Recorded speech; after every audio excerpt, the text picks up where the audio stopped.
millions of people in Wuhan, China will be tested for the coronavirus while the Taliban ramps up their attacks in Afghanistan. Ian Lee is following these stories as well as other major headlines from around the world this morning. Ian, good morning.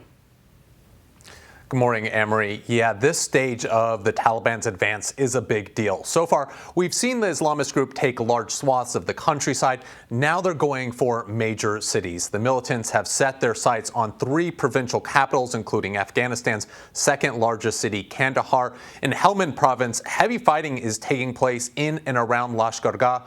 Thousands of people have fled the surrounding area to take shelter in the city. Despite relentless airstrikes by U.S. and Afghan forces, the Taliban have seized a strategically significant TV and radio station in the province. If the city falls, it'll be the first provincial capital to do so since 2016 and since U.S. troops have left the area.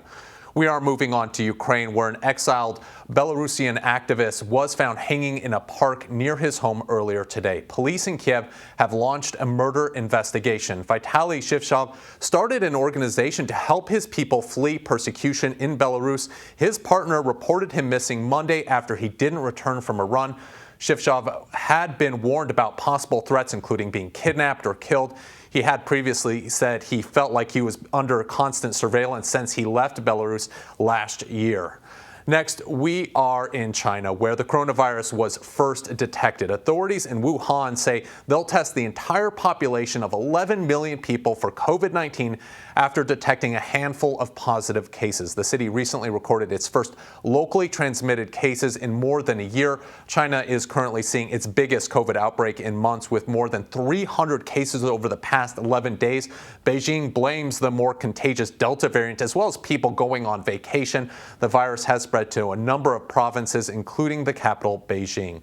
Finally, we are in the South China Sea, where a German warship will arrive for the first time in nearly 2 decades.